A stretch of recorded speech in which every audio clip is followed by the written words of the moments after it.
come to our gospel reading, and this morning we read from Luke, of course, chapter 5, and the first 11 verses. One day, as Jesus was standing by the lake of Gennesaret, the people were crowding around him and listening to the word of God. He saw at the water's edge 2 boats, left there by the fishermen who were washing their nets. He got into one of the boats, the one belonged to Simon, and he asked him to put out a little further from the shore. Then he sat down and he taught the people from the boat. When he'd finished speaking, he said to Simon, "Put out into deep water and let down the nets for a catch."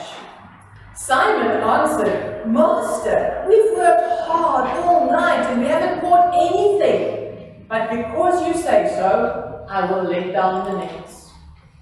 When they had done so, they caught such a large number of fish that their nets began to break. So they signaled to their partners in the other boat to come and help them. And they came and filled both boats so full that they began to sink. When Simon Peter saw this, he fell at Jesus' knees and said, "Go away from me, Lord, I'm a sinful man." For he and his companions were astonished at the catch of fish that was taken. And so were James and John, the sons of Zebedee, Simon's partners. And Jesus said to Simon, "Don't be afraid. From now on, you will fish for people." So they pulled their boats up on the shore, left everything, and followed him. This is the gospel of Christ. Thanks be to God. So today I invite you to meander with me on the shore of the Sea of Galilee and to see what happened on that particular day that Peter, James, and John would never forget. The fishermen went to work that night. After dark, the stars were out already, they left home, they went to start their work on the Sea of Galilee. But they worked all night that particular night, and they caught not one single fish. By the morning, they were exhausted, they were disappointed, they caught nothing, they packed up their boats and they went off and they went and sat cleaning their nets like any good fisherman would. And that's when this preacher came to them and he said to them, "There's so many people gathered here.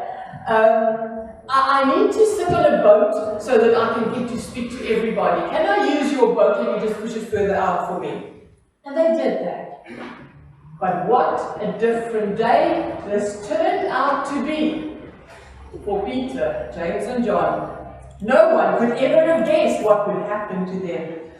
What a dramatic, extraordinary decision they would make that would change their lives forever. They would still remain the very self-same people, but their lives would never be the same again.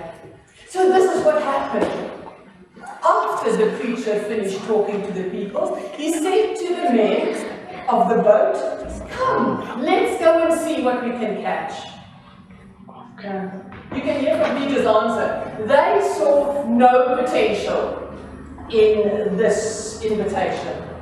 They knew they'd worked for hours last night. They knew nothing was biting. Don't ask them why they said yes to him. In the end, he didn't force them. He didn't give them any scientific explanations about why there would be fish in the water now that wasn't there just now. He didn't even make any promises to them. Can you see that in the passage? He just said, "Come, let's go again." They couldn't even explain why they said yes to him. Can you still remember why you said yes to Jesus? What was it that got you to the point of saying, "Jesus, you are my Lord, and I want to live for you, and I want to live for your kingdom"? Was it something about him? Was it something about his message? Was it something another person said or did? What was it that made you say yes to Jesus? Can you remember how your journey with Jesus started?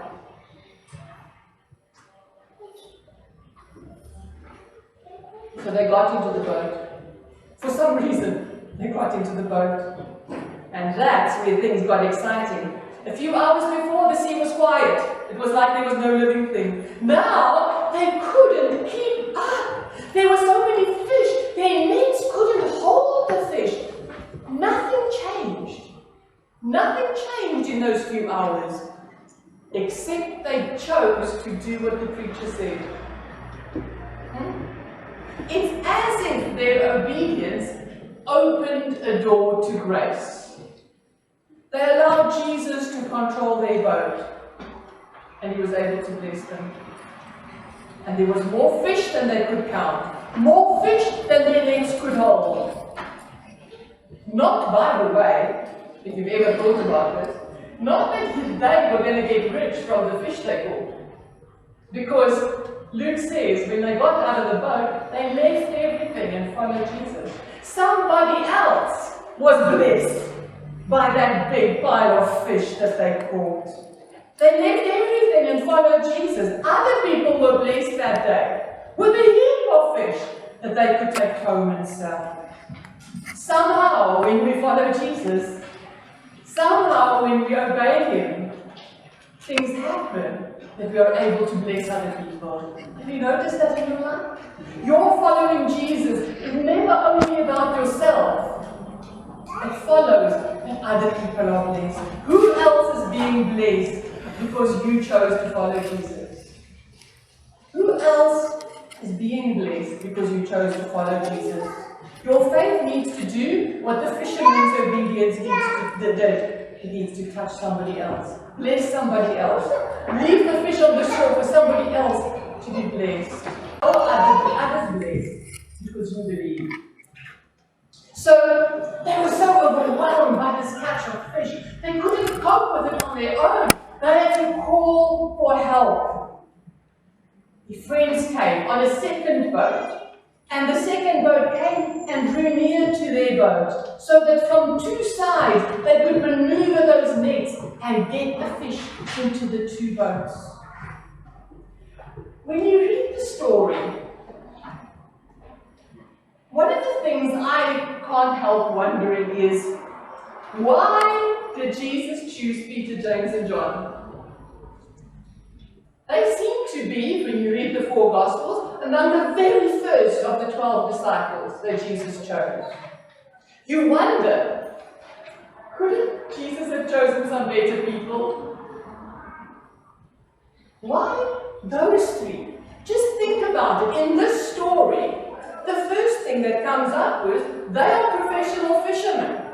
There's a sea full of fish and they couldn't catch anything. They were obviously not the best fishermen in the world. The second thing is, when they did catch some fish, they couldn't cope with the floor of fish. They needed other people to come and help them. And then thirdly, when the boats were full, they were so amazed at what happened. They were so overwhelmed about what this man had done for them. They realized that something extraordinary was going on here, and immediately Peter started off by saying, "Oh, what is going on here? How can this be happening to me? Because I'm a sinful person." And he said to Jesus, "Master, don't come near me. Don't come near me, because I'm a sinner. I'm a sinful man." And so it seems from the story that they were not the greatest guys, were they? But you know, this is the thing about Jesus. He was not put off by their inability to catch fish, by their incompetence. He was not put off by their need for help. In fact, he wasn't even put off by them when they said to him, "Lord, actually don't come close to us because we're sinners." Without a second thought, he invited them to come and be his disciples. That's also When you read the story of Saul who became Paul in 1 Corinthians and in many other of the letters that he wrote, that's also the story of Paul who becomes Paul. We read this morning about his experience of Jesus. 1 Corinthians 15 speaks about the resurrection of Jesus and how many different people saw Jesus after he was raised to life. And Paul says eventually, amazingly, he also came to me. That's such an amazing thing, says St. Paul, because I did not deserve for Jesus to come to me. I did not deserve to encounter Jesus. Because I was not only disinterested in Jesus, says Paul, I actively sought to go and persecute, to arrest, and to kill the people who followed Jesus. Luke's other book, the book of the Acts of the Apostles, tells the story about Paul who goes around catching and killing Christians. And so Paul says, who am I that Jesus would choose me? That doesn't make sense. And then he says, but the grace of Jesus is greater. The grace of Jesus is greater than your mistakes. The grace of Jesus is greater than your needs. The grace of Jesus is greater than your sin. You could not find a more violent opposer to Jesus. But when Paul met him, when he heard him, he left his way of life, he left everything that had been important to him, and he committed to Jesus with all his heart. And he says to the Corinthians church these words in chapter 15, verse 10. He says, by the grace of God I am what I am, and his grace towards me was not in vain. The Message translation, I hope, Philip, you've received those words from me from the Message translation. Listen how these words say it. This is what St. Paul says. But because God was so gracious, so very generous, are those words that you can say? Because God was so gracious, so very generous, here I am, and I'm not about to let his grace go to waste. Can you say that? Because God was so gracious, so very generous, here I am, and I'm not going to let his grace go to waste. Somehow, it becomes clear in the stories of the New Testament that Jesus is not put off by people who need help. Jesus is not put off by people who can't get it right. He's not put off by people who admit their need and their mistakes. Those are the people who are particularly drawn to him. On the other hand, those who always get it right, those who never need help, and those who feel that they're always in control, go and look at the New Testament. They are the people who turn away from the invitation of Jesus. One could maybe even say, when you read the story of Peter, John, and James, your weakness opens yourself up to the grace of God. Recognizing our weakness, our need, our mistakes, opens us up to the grace of God. And so Peter, James, and John left everything and they followed Jesus. Paul turned his life around. He left his job seeking out Christians to persecute, to follow Jesus. Is there anything that still is holding you back from following Jesus wholeheartedly? Maybe there's a habit, or an addiction, or a fear, or an attitude, or an obsession that stops you from leaving everything and following Jesus. The covenant prayer that Methodists pray every year helps us to follow Jesus with our heart and soul. It is a prayer of total surrender. The prayer says, I am no longer my own, but yours. Are you ready to pray this prayer. It is your way to say to Jesus with the disciples, Lord, I leave behind this or that, and I will follow you. It may be your way of saying with St. Paul, because God is so gracious, so very generous, here I am, and I'm not about to let His grace go to waste. Amen.